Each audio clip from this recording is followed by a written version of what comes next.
Inilah Ngobras Dirasika. Ngobrol asik di Rasika. Apapun infonya, sampaikan ke Rasika.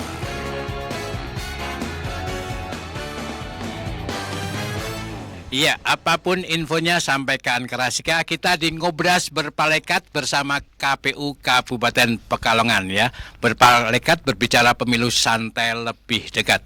Dan narasumber kita tadi sudah menikmatin lagu yang malunya hati ini bila ku ingat saat itu. Bu Endang rupanya luar biasa hafal banget ya. Selamat pagi Bu Endang. Selamat pagi Mas Jamil. Hari ini kelihatan cerah banget ya. Dibur lagu kesukaan mengingatkan tempo dulu itu Ya. lagu tahun berapa, Lis? Ya mungkin 87, 89 lah gitu. Nah, berarti ini Mas Dika belum lahir Belum ya? lahir ya. Belum lahir. Ya, selamat pagi semuanya Mas Dika dan juga Bu Endang. Kawan Rasika, kita hari ini Ngobras berpalekat, temanya optimalisasi pengembangan SDM di era non tahapan. Dan narasumber kita yaitu tadi Mas Dika Redana, beliau komisioner KPU Divisi Sosdiklik, Parmas dan SDM, dan Mbak Endang Tri Lasmini, beliau Kasubag Parmas dan SDM KPU Kabupaten Pekalongan.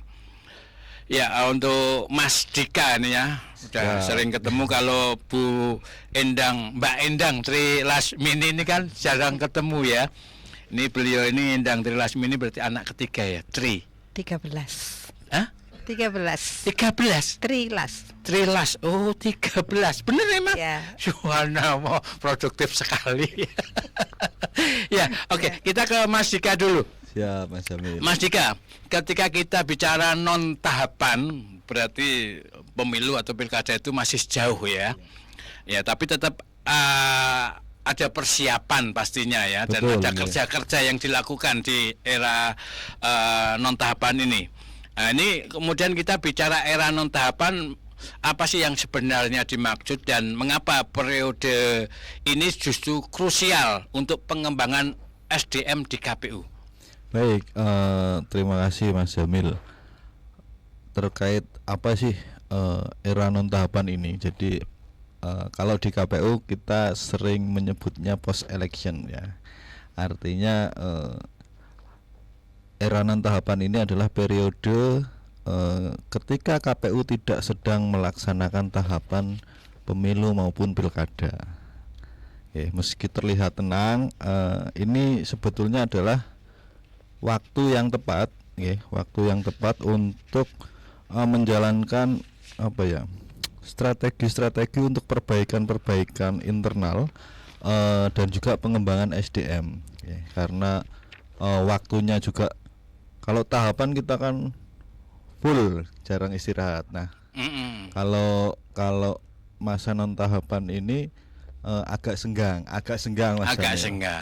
Tetap masih bisa istirahat ya. Tetap masih bisa istirahat. Nah, ini waktu ini kita gunakan untuk evaluasi tentunya Mas Jamil, kemudian untuk meningkatkan kompetensi dan mempersiapkan SDM agar pada saat pemilu yang akan datang ini lebih siap SDM-nya. SDM Betul. intern di KPU Kabupaten Pekalongan ya. Artinya mungkin ada pelatihan atau evaluasi mungkin. Betul. Ya, kemudian Mbak Endang. Iya. Mbak Endang ya. Kita sama-sama tua. Iya. Kan kakak saya harusnya manggilnya Mbak kan. Iya. Mbak Endang. Ya, ini kawan Rasika perlu tahu, sekali lagi kita ulangi, beliau Kasubag Parmas dan SDM KPU Kabupaten Pekalongan. Mbak Endang, ini bagaimana nih kondisi SDM KPU Kabupaten Pekalongan saat ini? Terima kasih. Kondisi SDM tentunya relatif stabil ya. Cuma begini bedanya dengan ketika kemarin tahapan dan tidak tahapan, seperti tadi yang disampaikan Pak Dika, itu kita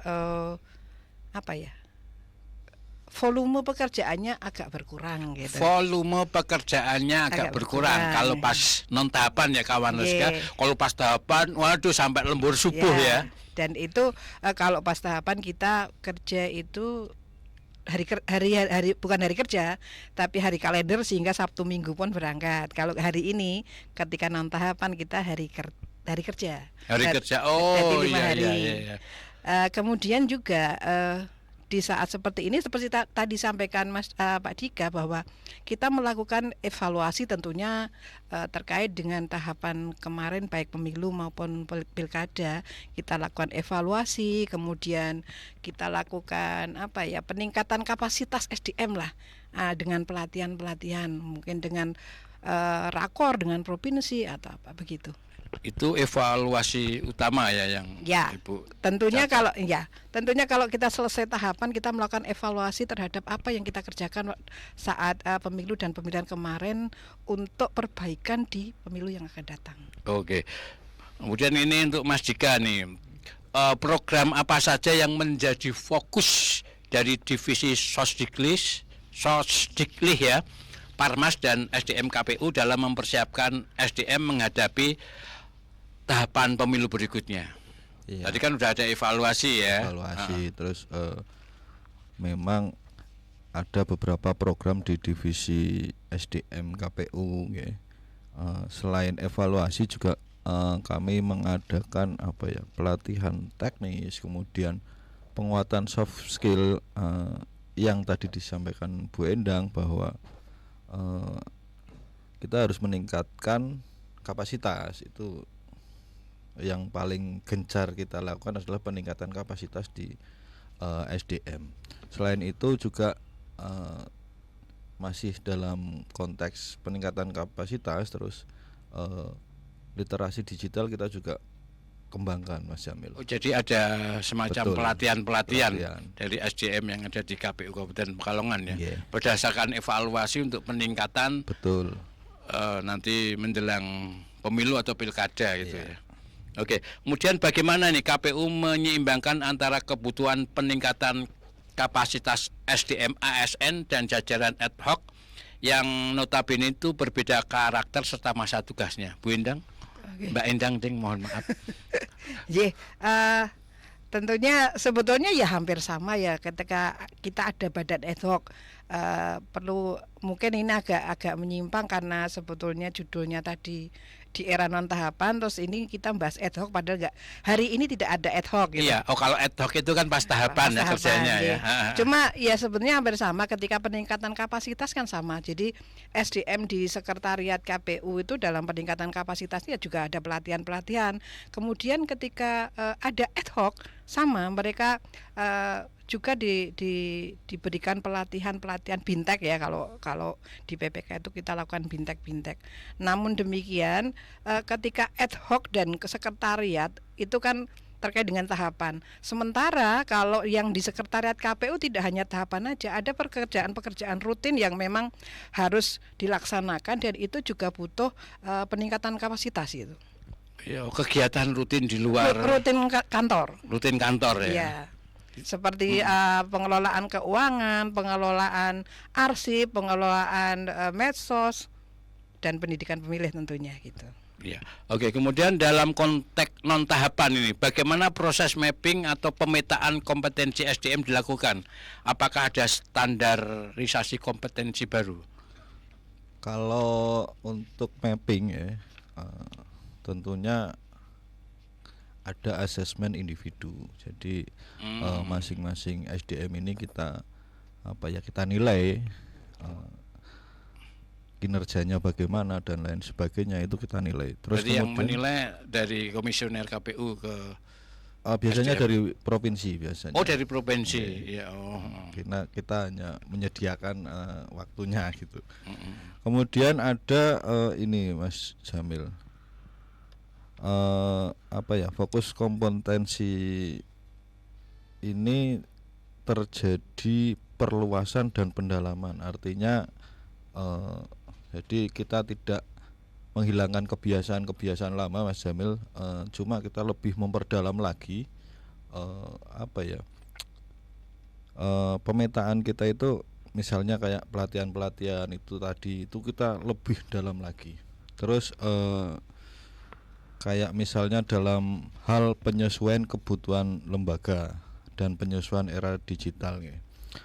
terutama pada aspek kompetensi tata kelola layanan publik ini Mas Jamil, kita juga perdalam lagi pelatihan-pelatihan kita, kemudian juga ada yang namanya transformasi digital juga di lingkungan kantor KPU seperti itu. Iya, berarti artinya pelatihan-pelatihan itu mengundang pihak luar ya untuk peningkatan SDM itu sendiri. Ya, tadi kaitannya dengan transformasi. Nah, ini transformasi dan tentu kaitannya dengan inovasi ya. Iya. Ini bagaimana KPU memanfaatkan era non tahapan untuk melakukan inovasi pelatihan, misalnya penggunaan metode digital learning atau micro learning. Ya, terima kasih.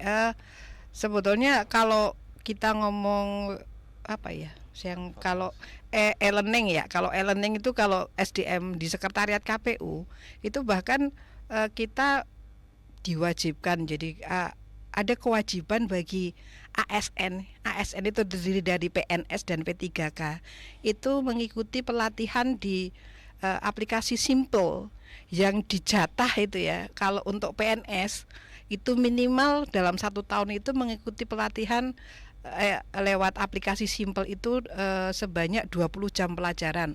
Sementara untuk P3K itu minimal 24 jam pelajaran. Ini untuk e-learningnya ya. Kalau kemudian untuk micro learning micro learning ya. Kalau micro learning itu lebih kepada pembelajaran bukan di kitanya. Kita itu membuat materi gitu, tapi untuk masyarakat. Kalau itu kalau kita malah membuatnya, jadi ini kan bentuknya seperti video, kemudian yang pembelajaran ini untuk di medsos kayak gitu. Ya. Kemudian inovasi terbaru apa nih atau perubahan metode pembinaan SDM yang sedang disiapkan untuk menghadapi tantangan pemilu serentak 2029? Kalau inovasi Mas Jamil, salah satu inovasi terbaru ini menurut saya yang paling mencolok adalah dalam tata kelola internal, tentunya transformasi digital itu walaupun belum 100% tapi kita sudah mulai penggunaan digital sebagai alat kerja kita lah ya. Itu contohnya misalnya kayak di komisioner itu kita kalau ada tugas itu sudah tidak menggunakan surat lagi Mas Jamil. Jadi ada aplikasi namanya Srikandi. Srikandi artinya apa itu Srikandi? Ya, itu nama aplikasi. Aplikasi. Singkatannya biasanya kan ada singkatannya. Sri itu. Jadi kalau kita ada tugas-tugas itu lewatnya situ Mas Jamil. Oh iya, jadi nggak ada surat menyurat yang ada surat yang manual gitu ya. Out itu nggak ada. Sekarang sudah kita harus paham digital juga kan. Saya mungkin bisa nambah, tapi aplikasi Srikandi itu bukan melulu punya KPU, tapi itu berlaku nasional untuk semua instansi. Jadi semua instansi di luar KPU. Di luar KPU, bahkan kita bersurat ke instansi lain pun bisa lewat Srikandi. Namun tentunya kita fokus di lingkungan KPU sendiri. Kemudian seperti ketika ada surat masuk, kita naik ke ketua KPU itu lewat Srikandi, kemudian didisposisi ke siapa, semua lewat aplikasi ini. Iya. Ini yang khusus untuk KPU ya, baik provinsi maupun pusat ya. Tapi kalau instansi-instansi pemerintah semuanya juga pakai Srikandi. Ini memudahkan kerja, nggak repot ya. Pak Pos juga nggak repot ngantor-ngantor surat dan lain. Itu tadi kaitannya dengan Srikandi Mas Jamil. Kita juga ada yang namanya terkait dengan pelayanan informasi. Jadi masyarakat itu sebetulnya tidak harus ke KPU. Jadi kita di website itu sebetulnya informasinya komplit. Jadi masyarakat bisa butuh informasi apa saja, misalnya hasil pemilu itu di website ada. Jadi tinggal download, itu tidak perlu ke KPU lah bahasanya ya. Artinya ini juga salah satu pemanfaatan teknologi digital. Iya, sekarang serba online memudahkan, ya nggak usah repot. Tapi terkadang kan juga ada yang kalau nggak tatap muka itu agaknya kurang ya. Kayak belanja online ya Mbak Endang ya. Kalau nggak langsung lihat barangnya itu beda ya. Kalau lihat barangnya bisa dicoba. Sedikit juga nambahkan tadi.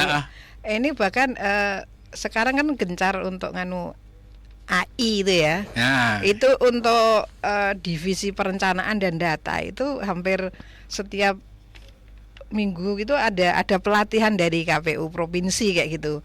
Karena mereka yang membidangi perencanaan data dan informasi, sehingga mereka yang di bintek setiap saat gitu. Jadi lewat daring ya. Ya kita semua lewat daring, semua kegiatan lewat daring. Iya, murah meriah ya. Ya, oke. Kita break sejenak ya, Mbak Endang dan Mas Dika. Kawan Rasika kalau ingin gabung mau nanya-nanya juga boleh, bisa WA di 08564 773 1111, dan kawan Rasika juga bisa gabung lewat live streaming di www.rasikapekalongan.com atau bisa saksikan langsung lewat YouTube Rasika TV Official ataupun live Facebook KPU Kabupaten Pekalongan. Tetap di Ngobras Berpalekat, berbicara pemilu santai lebih dekat. Rasika FM.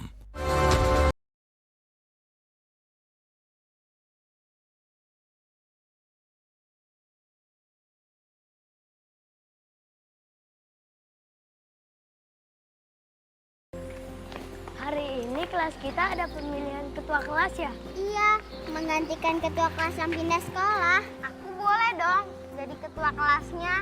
Ya nggak boleh dong. Kamu kan kelas 3A. Ketua kelasnya dan yang memilihnya harus kelas 3A. Begitupun kelas 3B. Kenapa harus dipilih lagi? Kan ibu guru bisa langsung tunjuk siapa penggantinya. Ketua kelas itu akan memimpin kita. Jadi harus dipilih kita juga. Dari kita untuk kita juga. Kan asik jadinya. Yaudah yuk, kita masuk. Ayo.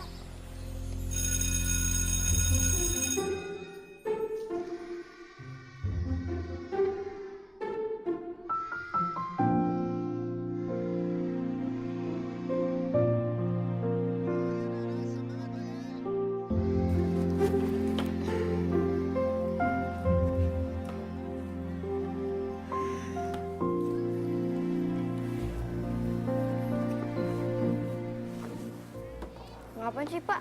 Lihat-lihat. Penting nih. Oh, anak kecil.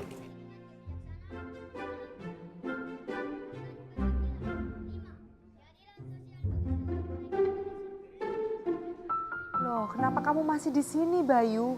Nggak masuk? Maaf Bu, di kelas sekarang cuma pemilihan ketua kelas kok. Lebih baik aku selesaikan PR gambarku. Tidak boleh begitu, Bayu. Pekerjaan rumah seharusnya memang dikerjakan di rumah. Dan pemilihan ketua kelas sama-sama pentingnya. Ayo kita ke kelas. Mau ke kelas dulu apa mau pesen dulu? Pilih pemimpin harus yang adil, jujur, dan pas untuk dijadikan seorang pemimpin. Setiap anak mempunyai kesempatan yang sama untuk memilih dan dipilih.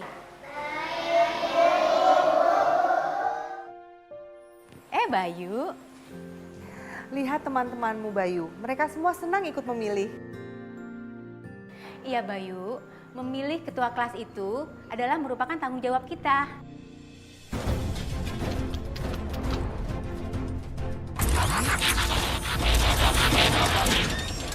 Halo, aku SP, Satria Pemilu. Baik, pemilihan ketua kelas itu penting. Selain mencari pemimpin dengan cara benar, kamu juga belajar berdemokrasi. Seperti juga pemilu untuk memilih presiden, anggota dewan, dan kepala daerah. Biar tidak salah pilih ya SP, kita harus memilih. Pilih yang adil, jujur, dan tidak korupsi. Pas, jempol sekali. Asiknya ikut memilih.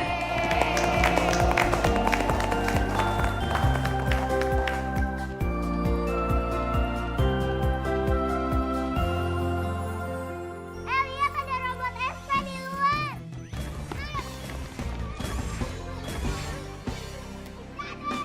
Tentukan pilihanmu untuk bangsa Indonesia. Ayo memilih untuk Indonesia. Indonesia.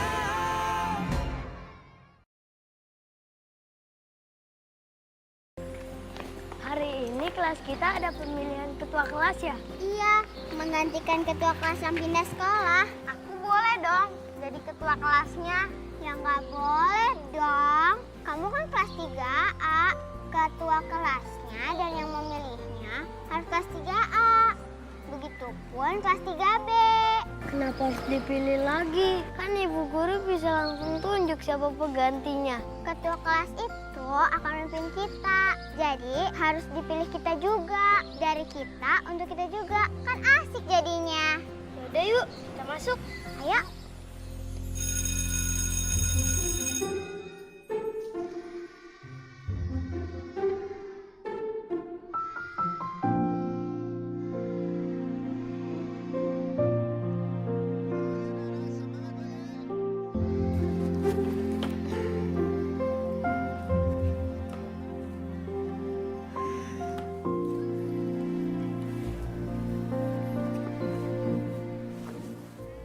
Ngapain sih Pak?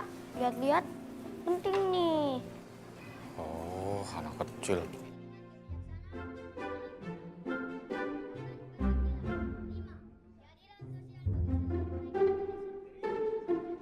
Loh, kenapa kamu masih di sini, Bayu? Nggak masuk? Maaf Bu, di kelas sekarang cuma pemilihan ketua kelas kok. Lebih baik aku selesaikan PR gambarku. Tidak boleh begitu, Bayu. Pekerjaan rumah seharusnya memang dikerjakan di rumah. Dan pemilihan ketua kelas sama-sama pentingnya. Ayo kita ke kelas. Mau ke kelas dulu apa mau pesen dulu? Pilih pemimpin harus yang adil, jujur, dan pas untuk dijadikan seorang pemimpin. Setiap anak mempunyai kesempatan yang sama untuk memilih dan dipilih.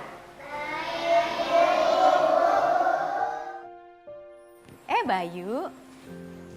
Lihat teman-temanmu, Bayu. Mereka semua senang ikut memilih. Iya Bayu, memilih ketua kelas itu adalah merupakan tanggung jawab kita.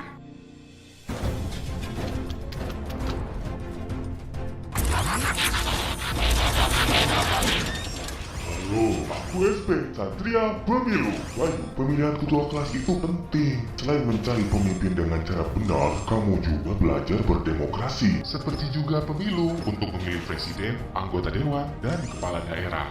Biar tidak salah pilih ya SP, kita harus memilih. Pilih yang adil, jujur, dan tidak korupsi. Pas, jempol sekali. Asiknya ikut memilih.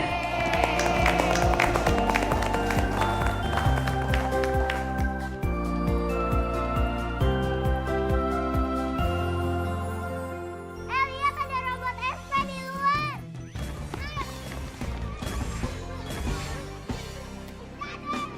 Tentukan pilihanmu untuk bangsa Indonesia. Ayo memilih untuk Indonesia. Indonesia.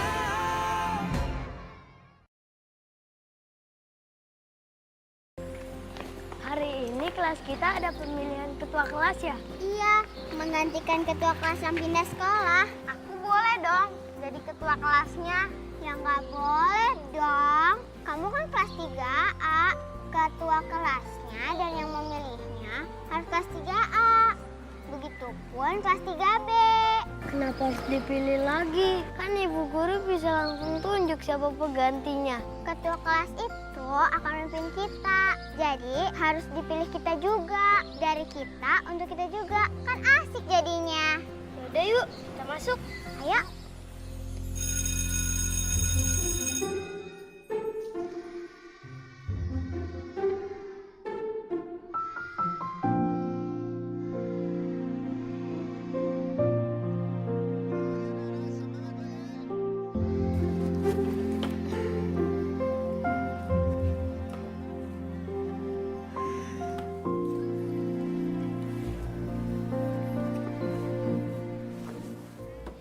Ngapain sih Pak? Lihat-lihat. Penting nih. Oh, anak kecil.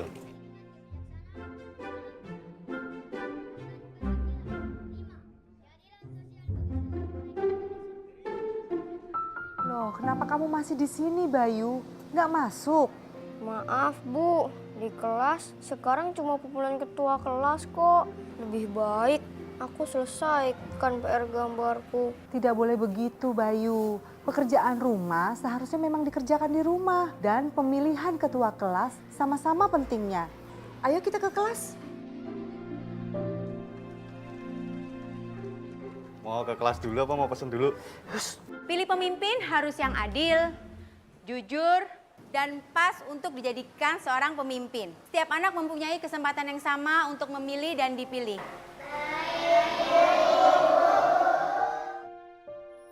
Bayu.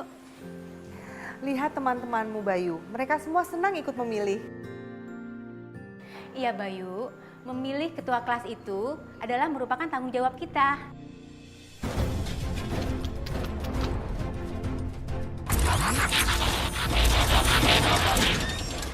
Halo, aku SP Satria Pemilu. Bayu, pemilihan ketua kelas itu penting. Selain mencari pemimpin dengan cara benar, kamu juga belajar berdemokrasi. Seperti juga pemilu untuk memilih presiden, anggota dewan, dan kepala daerah. Biar tidak salah pilih ya SP, kita harus memilih yang adil. Mau request lagu apa yang bisa ngikutin? Ini lagu-lagu 90-an ya. Ya. Oke, kawan Rasika, kita masih di Ngobras Berpalekat berbicara pemilu santai lebih dekat, dan kawan Rasika bisa ikutan gabung lewat live streaming di www.rasikapekalongan.com dan juga saksikan langsung lewat YouTube Rasika TV Official dan juga live Facebook KPU Kabupaten Pekalongan. Dan tentu masih bersama saya Jamil Suka-Suka dan juga ada Mas lupa lah sekilas.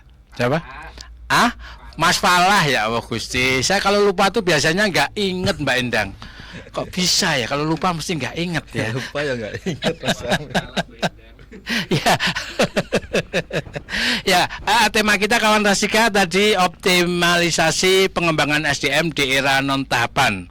Dan narasumber kita masih bersama Komisioner KPU Divisi Sosdiklis, Parmas dan SDM, Mas Dika Redana, dan juga ada Mbak Endang Trilasmini, beliau Kasubag Parmas dan SDM KPU Kabupaten Pekalongan. Ya, saya ingin memastikan ini. Atau bagaimana memastikan SDM KPU itu tetap adaptif dan tidak mati gaya ketika tidak ada hiruk-pikuk tahapan pemilu. Siapa ini? Mbak Endang atau Mas Dika? Iya. Atau Sweet? Boleh saya jawab Mas Jamil. Bagaimana memastikan SDM KPU agar tetap adaptif dan tidak mati gaya? Iya. Yang pertama menurut saya itu harus dilaksanakan pelatihan dengan secara berkelanjutan untuk mengembangkan potensi diri. Yang pertama itu. Kemudian dalam melaksanakan pekerjaan kita tetap harus mengedepankan integritas dan profesionalisme. Itu. Kemudian selanjutnya kita juga harus berkolaborasi dengan pihak eksternal Mas Jamil. Itu dan terakhir evaluasi pengembangan SDM melalui asesmen kompetensi layanan, misalnya kayak survei pelayanan publik, misalnya apakah kerja-kerja kita itu sudah bisa diterima oleh masyarakat, seperti itu sih. Iya, itu bagian dari memastikan bahwa SDM KPU itu tetap adaptif dan tidak mati gaya ya. Kemudian di divisi Sosdiklis dan Parmas, bagaimana nih penguatan SDM berdampak langsung pada strategi peningkatan partisipasi masyarakat ini? Dampak langsungnya, Mas Dika. Kalau dampak langsungnya tentunya dengan adanya penguatan SDM itu peningkatan kualitas itu meningkat ya. Misalnya kayak di komunikasi publiknya, terus kemampuan untuk membuat program yang inovatif dan kreatif serta kekinian kayak konten podcast dan lain sebagainya itu Mas Jamil. Dengan adanya itu inovasi-inovasi dalam metode penyampaian tentunya dapat meningkatkan minat pemilih yang dapat menaikkan tingkat partisipasi masyarakat. Meningkatkan partisipasi. Jadi, ketika kita komunikasinya enak, bahasa yang kita gunakan dapat diterima oleh pemilih itu nangkep maksud kita gitu loh Mas Jamil. Yang disampaikan lewat media sosialnya KPU diantaranya ya. Kalau konten-kontennya kita menarik juga masyarakat kan tertarik kan. Ya itu bagian dari upaya itu ya, peningkatan partisipasi masyarakat ya. Boleh saya nambah nih? Iya, waduh. Orang berlebih itu ya suka sedekah itu mesti nambah-nambahin, nggak mau ngurangi. Silakan Mbak Indah. Terkait dengan bagaimana strategi KPU untuk peningkatan partisipasi masyarakat, tentunya di era non tahapan ini ya. Iya. Dengan kita minim anggaran, tidak punya, ya semuanya minim lah. Kita berusaha bekerja sama dengan berbagai pihak. Seperti yang baru-baru ini kita lakukan, kita melakukan audiensi dengan MKKS, SMA, SMK, dan MA. Ini jadi kepala sekolah ya. Kemudian kita bekerja sama juga dengan KKM, SMP, dan MTS. Walaupun pemilu itu masih lama, cuma sasarannya anak-anak SMP pun sekarang yang hari ini masih SMP, pada saat pemilu mendatang dia sudah jadi pemilih. Berarti untuk pemula ya, edukasi itu ya. Makanya kita bekerja sama dengan sekolah-sekolah ini, harapannya jangkauan kita dalam menyampaikan informasi itu lebih luas melalui sekolah, dan kita langsung dengan kepala sekolahnya, sehingga informasi ini bisa sedikit dipaksakan gitu ya. Sedikit lewat sekolah, jadi anak siswanya suruh melihat medsosnya KPU seperti apa, sehingga nanti dari ini akan berdampak kepada pengetahuan mereka, sehingga pada saatnya partisipasi pemilih ini akan meningkat lewat pemilih pemula ini. KPU mengundang atau KPU ke SMA atau sekolah-sekolah itu? Kita tidak ke ini. Jadi kita hanya kepada ketua MKKS, jadi ketua kepala sekolahnya atau pengurus MKKS. Sehingga kita minta bantuan ke mereka, disampaikan ke semua sekolah yang ada di Pekalongan bahwa KPU punya program seperti ini, nanti kita minta bantuan. Kemudian mereka kita undang di podcastnya KPU, baik kepala sekolah maupun siswa. Nah ini akan lebih berdampak nanti. Oh iya. Kebetulan KPU udah ada podcastnya ya. Masih baru ya. Masih baru. Anyar kabeh ya berarti. Belajar dari berpalekat Mas. Iya. Dan ternyata ya efektivitasnya luar biasa ya. Jadi tadi ketua dari siswa, kepala sekolah diundang, kemudian selain pendengarnya juga nanti pada lihat otomatis ya kan. Itulah lagi podcast sama KPU, ayo nonton dilihat, kerjain tugas apa aja yang disampaikan. Itu bagian dari strategi KPU ya. Oke, kemudian program sosialisasi seperti apa yang menurut Mbak Endang atau Mas Jika paling efektif untuk meningkatkan literasi pemilu di era non tahapan? Kalau program ini tadi program yang paling efektif ya program sosialisasi yang paling efektif, literasi ya. Ini kan tentunya tujuannya tentunya untuk anak ya, pemilih pemula. Kita edukasinya kepada pemilih pemula yang lebih banyak ini ya, persentasenya lebih gede. Ini tentunya melalui anak muda sekarang, Gen Z apa namanya ya. Gen Z ini kita melalui TikTok, yang mereka anak sekarang malas baca, malas ini. Mereka lebih efektif lewat video edukasi gitu ya, yang mungkin waktunya pendek, 5 menit, 3 menit, paling 2 menit, 3 menit mereka lihat, tapi pesan yang disampaikan itu intinya saja, sehingga ketika mereka melihat, mendengar itu langsung ngerti gitu. Beda dengan suruh baca, mereka enggak flyer misalnya harus baca, males lah mereka anak. Lebih ke gambar hidup yang mungkin bergerak, animasi atau suara gitu nggak repot ya, harus mantengin kan kayak istri segala macam kan, sambil ngopi ngeteh kan. Dan tentunya dibuat sekomunikatif mungkin sehingga mereka tertarik untuk melihat. Sesuai dengan usia mereka ya. Oke, kemudian setiap pekerjaan atau apapun kan pasti ada tantangan, kendala, kemudian dicarikan solusi ya. Nah, ini apa tantangan terbesar dalam pengembangan SDM KPU di masa jeda pemilu ini? Apakah terkait dengan anggaran? Ya, ini kaitannya dengan efisien anggaran ya. Kemudian motivasi pegawai atau hal lain? Betul sekali Mas Jamil. Jadi di masa non tahapan itu kita juga punya tantangan, tidak hanya di masa tahapan saja ya.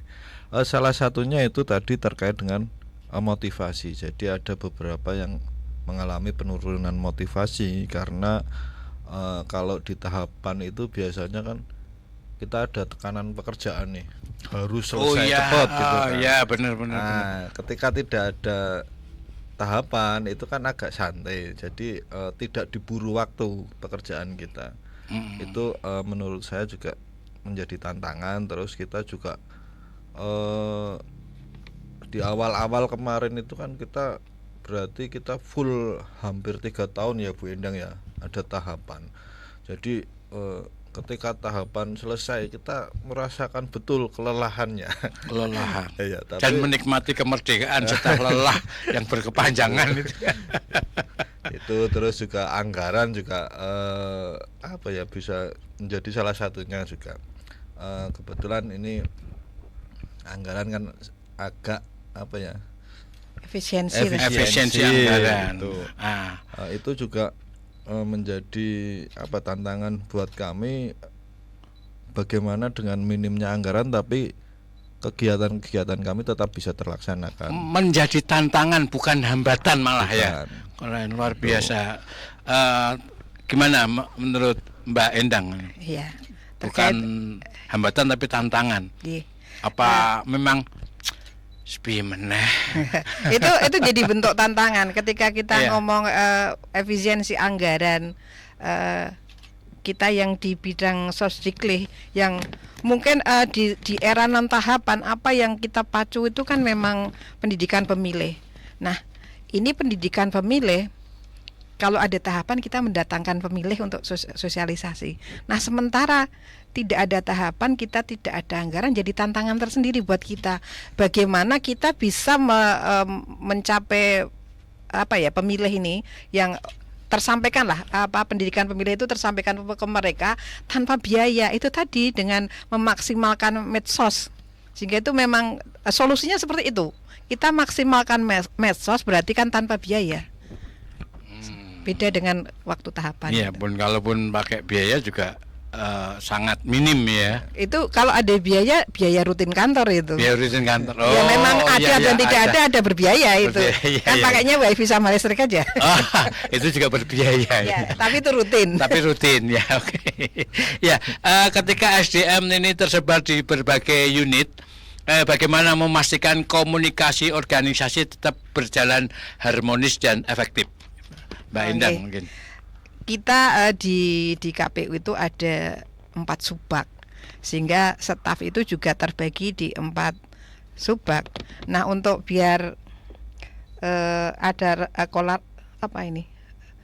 komunikasi yang baik itu kita memang ada staff meeting. Jadi kita minimal 1 bulan sekali ini kita ada staff meeting dengan seluruh sekretariat. Jadi sekretariat ini ada staff meeting, kita menyampaikan rencana kerja masing-masing di kalaupun tidak sebulan, seminggu itu ke depannya mau seperti apa, kemudian evaluasi kemarin, kemudian dari masing-masing lintas subbak ini apa kekurangan apa yang bisa dibantu. Misalnya di subbak SDM ini kita kekurangan apa yang bisa dibantu dari subbak lain, kemudian dari keuangan yang butuh bantuan dari ini bisa ada kolaborasi di antara mereka sehingga tidak ada miskomunikasi. Jadi kantor itu berjalan harmonis, tidak mementingkan saya subbak ini, kamu subbak itu, tidak seperti itu. Tujuan kita satu kantor itu, cuma ada bidang tersendiri yang memang harus menjadi tanggung jawab, tapi ketika ada kekurangan harus ada bantuan dari subbak lainnya. Iya, artinya kerjasama bukan sama-sama kerja ya. Ya, sama-sama kerja aku ngakui bagian ini, tapi kerjasama ya. Oke, kemudian kaitannya dengan kolaborasi dan penguatan internal maupun eksternal ya.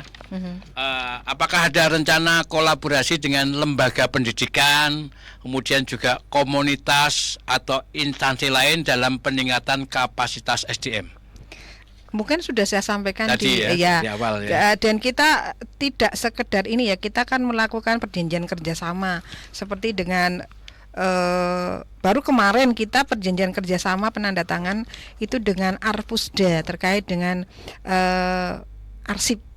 Jadi kita punya arsip, nanti kita harus untuk menyelamatkan arsip kita titipkan ke arsip karena KPU tidak punya gudang tempat penyimpanan arsip yang benar gitu.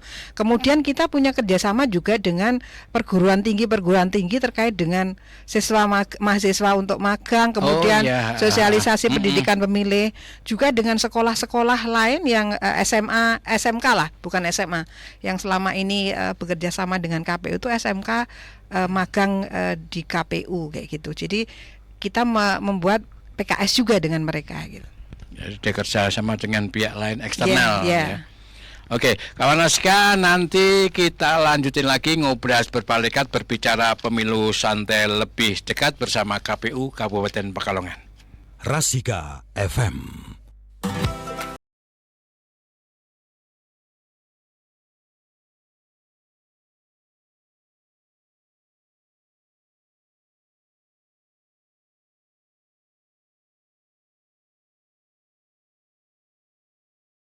Untuk masyarakat melalui Cek DPT online. Komisi Pemilihan Umum bertugas menyelenggarakan pemilu dan pemilihan. KPU Republik Indonesia serta KPU pada 38 provinsi dan 514 kabupaten kota melayani partai politik peserta pemilu dan melayani masyarakat menggunakan hak pilihnya. Salah satu tantangan terbesar dalam pemilu di Indonesia adalah sulitnya masyarakat mengakses informasi daftar pemilih tetap atau DPT. Dahulu pengecekan hanya bisa dilakukan secara manual melalui papan pengumuman di kantor desa, kelurahan, atau kantor perwakilan Republik Indonesia di luar negeri. Cara ini menyulitkan masyarakat dan membuka celah risiko data tidak valid, data ganda, atau bahkan hilangnya hak pilih. Kini di tengah meningkatnya jumlah pemilih dari generasi milenial dan Gen Z yang terbiasa dengan dunia digital, hadir sebuah solusi inovatif. Cek DPT online. Inovasi ini memungkinkan masyarakat mengecek status keterdaftaran pemilih dan lokasi TPS secara mandiri, cepat, dan real time. Cukup dengan NIK dan koneksi internet. Tak hanya itu, jika ditemukan kesalahan data atau tidak terdaftar, pemilih dapat langsung menyampaikan tanggapan melalui fitur lapor pemilih, disertai dokumen pendukung. Data ini kemudian diverifikasi oleh petugas KPU Kabupaten Kota, lalu diintegrasikan ke sistem Sidali, dan diperbarui kembali di Cek DPT online. Proses ini memperkuat akurasi, efisiensi, dan kepercayaan publik terhadap data pemilih. Hasilnya, dalam 7 hari menjelang pemilu terakhir, akses pengguna mencapai lebih dari 44 juta kali. Tingkat partisipasi pemilih mencapai 81%, melampaui target nasional. Inovasi ini juga memberi solusi untuk pemilih di luar negeri, khususnya yang tinggal di area yang jauh dari pusat kota, serta menjawab kebutuhan layanan digital 24/7 yang aman dan transparan. Dengan integrasi Sidali, data kependudukan dan saluran umpan balik digital, Cek DPT online hadir sebagai sistem layanan demokrasi modern, mudah diakses, inklusif, dan partisipatif. Diperkuat oleh berbagai regulasi dan kerjasama lintas lembaga seperti Kemendagri, Kemenlu, BSSN hingga BRIN, inovasi ini dipastikan terus berlanjut dan berkembang di setiap.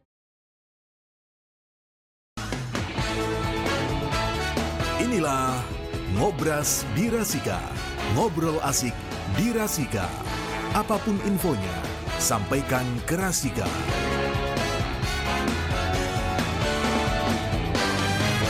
Iya, kawan Rasika, kita masih di Ngobras Berpalekat berbicara pemilu santai lebih dekat bersama KPU Kabupaten Pekalongan, dan sekali lagi masih bisa disaksikan lewat live streaming di www.rasikapekalongan.com atau YouTube Rasika TV Official ataupun live Facebook KPU Kabupaten Pekalongan, dan masih bersama saya Jamil Sukasuka dan juga Mas Falah IT dari Rasika ya. Sehingga kita bisa saksikan lewat live streaming. Dan kita lanjut lagi, kawan Rasika, kita masih bersama narasumber kita, Mas Dika Redana. Beliau Komisioner KPU Divisi Sosdiklih, Parmas dan SDM. Dan ada Mbak Endang Tri Lasmini, beliau Kasubag Parmas dan SDM KPU Kabupaten Pekalongan. Ya, kita nanya lagi, masih ada waktu yang tersisa. Dalam konteks pelayanan publik ini, bagaimana peran SDM, Parmas dan Sosdiklih dalam membangun citra KPU sebagai lembaga yang profesional dan terbuka? Silakan Mas Dika. Oke, Mas Jamil, betul sekali, di Divisi Sosdiklih, Parmas dan SDM memang menjadi wajahnya KPU, Mas Jamil, dalam hal pelayanan publik. Terus divisi kami juga pihak yang paling sering berinteraksi langsung dengan masyarakat, pihak-pihak eksternal dan lain sebagainya. Dalam hal pelayanan publik tentunya kami harus memastikan pelayanan yang ramah, responsif, dan berbasis data. Kemudian untuk kebutuhan masyarakat terhadap informasi ini bisa dipenuhi tepat waktu. Informasi-informasi yang kami gunakan juga menggunakan bahasa yang mudah dipahami. Mungkin seperti itu, Mas Jamil. Ya, oke. Terakhir nih, closing statement. Apa pesan atau rekomendasi utama dari Mas Dika atau Mbak Endang kepada seluruh SDM KPU baik di daerah maupun pusat agar tetap produktif dan berkembang di era non tahapan? Mbak Endang dulu atau Mas Dika dulu, sekaligus nanti ini closing statement. Tentunya kalau pesan saya tentunya mereka tetap harus belajar. Jadi jangan malas belajar, karena apa? KPU bekerja dengan peraturan KPU. Jadi mereka harus belajar peraturan KPU, jangan malas membaca, karena kebiasaan mereka kalau bukan bidangnya nggak mau baca gitu. Oh ya, iya bisa jadi semua harus mempelajari peraturan KPU. Saya selalu bilang kalau kamu mau bekerja di KPU kamu harus pintar. Kalau kamu pengen pintar kamu harus baca. Baca apa? Peraturan KPU. Karena peraturan KPU setiap saat berubah. Hari ini pemilu hari ini mungkin peraturannya sedemikian, pemilu berikutnya beda lagi. Makanya harus rajin membaca. Kemudian tentunya terbuka terhadap inovasi baru yang diberikan oleh KPU RI itu selalu punya inovasi baru terkait dengan aplikasi-aplikasi. Mereka jangan malas, mereka harus terbuka dengan inovasi ini dan jangan malas belajar tentunya. Semua harus rajin belajar agar bisa mendukung pelaksanaan pemilu yang akan datang gitu. Oke, Mas Dika terakhir. Sama sebetulnya dari saya ya, sama dan Bu Endang. Intinya saya berharap dengan adanya era non tahapan ini atau post election ini, saya berharap ini sebagai momentum untuk refleksi diri, untuk upgrade kompetensi diri. Mungkin seperti itu, Mas Jamil. Himbauan kepada kawan Rasika ada mungkin terakhir, Mbak Endang dan juga Mas Dika. Monggo Bu Endang. Tetap bekerja sama dengan KPU. Tentunya dengan ya sama, ada inovasi baru, tapi tetap bekerja sama dengan KPU untuk pendidikan pemilih yang lebih baik. Tentunya untuk sukses pemilihan dan pemilu yang akan datang lewat kerjasama KPU dan Rasika. Iya, oke. Kawan Rasika, itu ya informasi atau sharing atau edukasi dari KPU Kabupaten Pekalongan biar kawan Rasika tahu kerja-kerja KPU dan terutama di non tahapan ini ya. Terima kasih sekali Mbak Endang, selalu sehat, bisa ketemu lagi entah kapan, yang penting dungo dinungo. Mas Dika juga terima kasih luar biasa Sama-sama, untuk Mas Jamil. hadirnya. Dan kawan Raska, dengan demikian berakhir sudah Ngobras Berpalekat berbicara pemilu santai lebih dekat. Saya Jamil Suka-Suka pamit undur diri bersama Rakil. Terima kasih sekali lagi. Wassalamualaikum warahmatullahi wabarakatuh.